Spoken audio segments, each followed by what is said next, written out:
The target was a Shia neighborhood of Baghdad, but the victims of the Iraqi capital's worst suicide attack since the U.S.-led invasion of 2003 were also Sunni and Christian. They were men and women and children. We'll never know for sure if the attack claimed by ISIS could have been prevented, but the anger directed towards the Prime Minister when he visited the scene on Sunday highlights the rage of citizens who feel the political will to protect them just isn't there.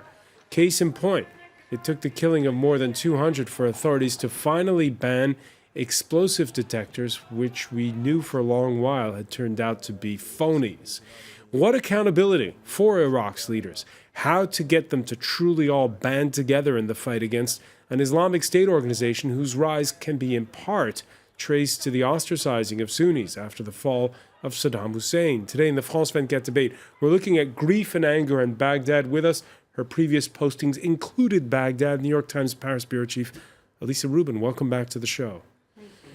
From Tunis, academic Zaid Al-Ali, the author of The Struggle for Iraq's Future. Thank you for being with us.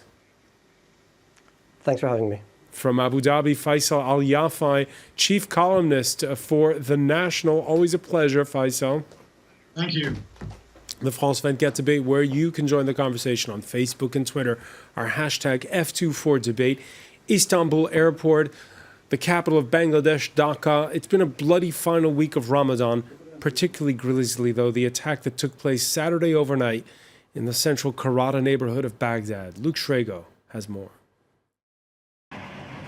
Iraqis work to clear the ruins from a shattered Baghdad street, a day after an Islamic State group's suicide bombing left hundreds both dead and wounded. May God punish those who are responsible for such a bombing. So many people are still under the debris. The rescue crews couldn't exhume them so far. It was the deadliest attack of the year by far, and one of the worst in a decade of conflict, with city streets full of people marking the end of the day's Ramadan fasting. Prime Minister Al-Abadi visited the site in the hours after the attack.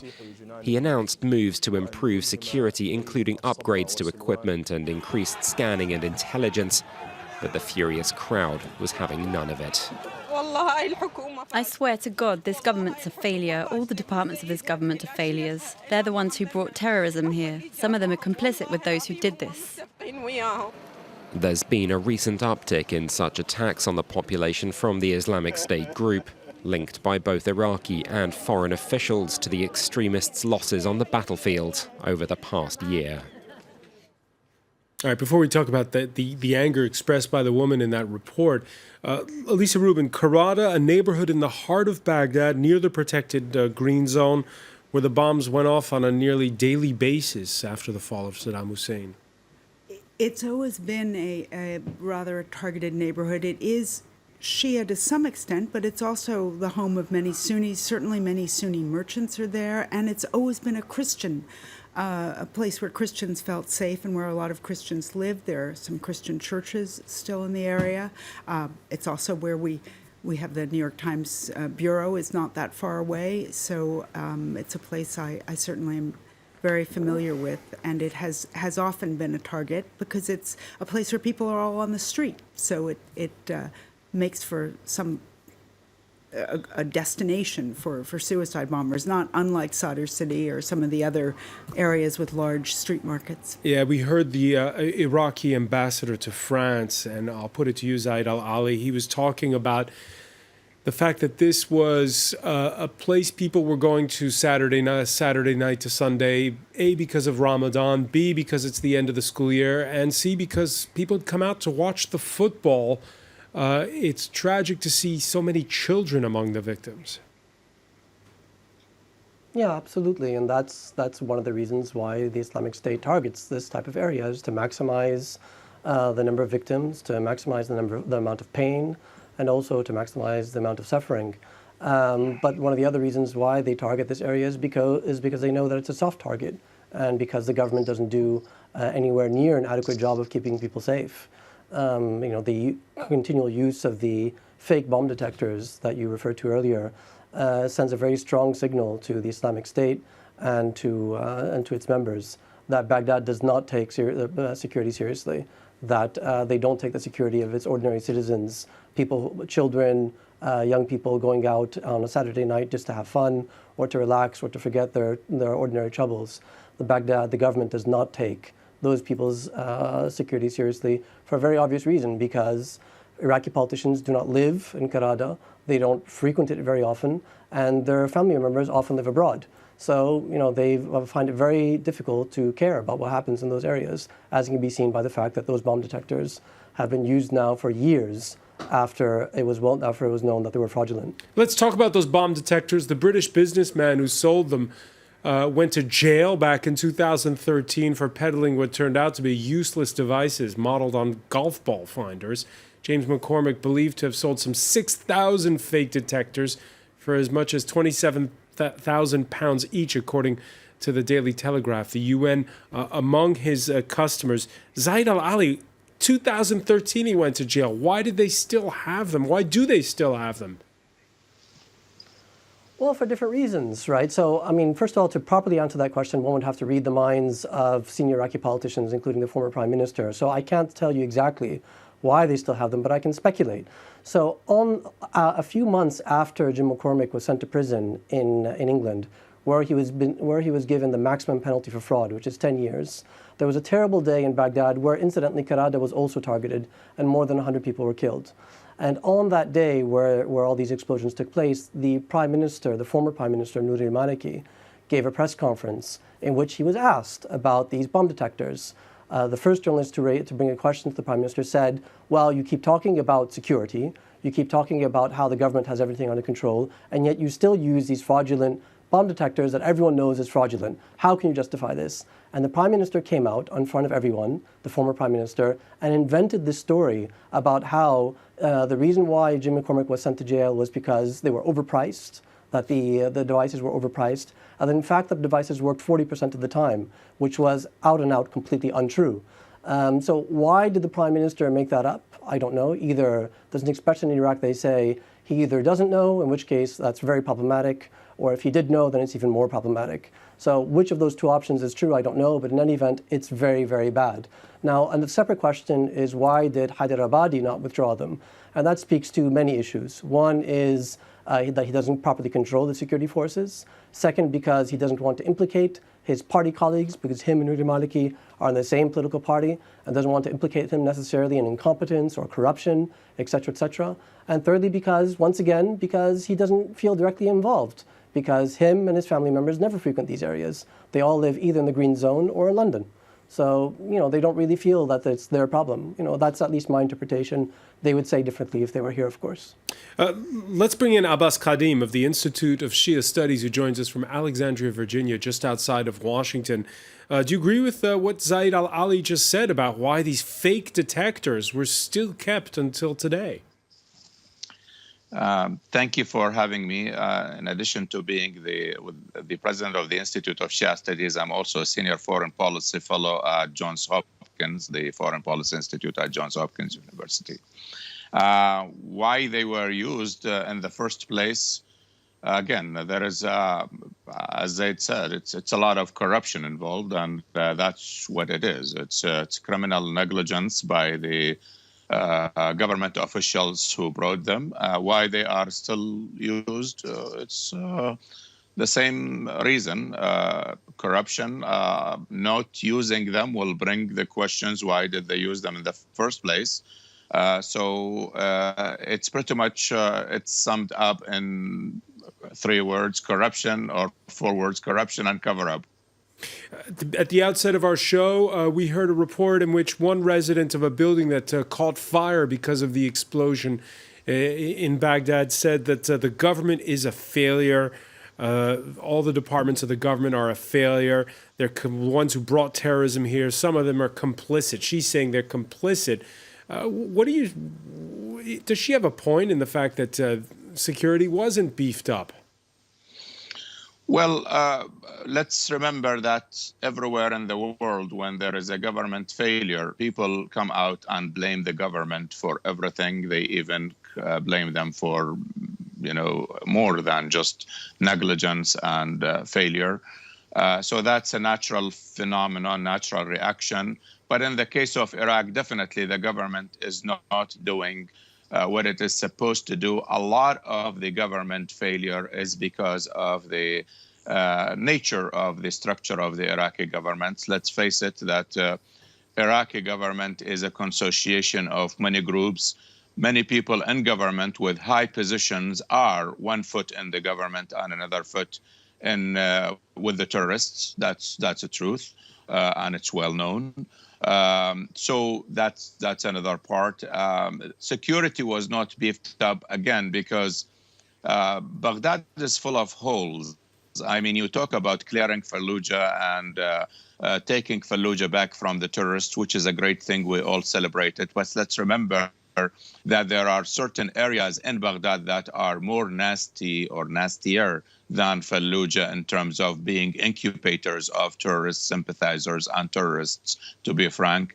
The government cannot really, because of the mechanism of running politics in Iraq nowadays, it cannot even approach these areas, because the moment you move against certain areas that are basically Sunni dominant areas, then it will be accused of sectarianism, and that's a big problem. So well, let me bring in on this point Faisal Al-Yafai.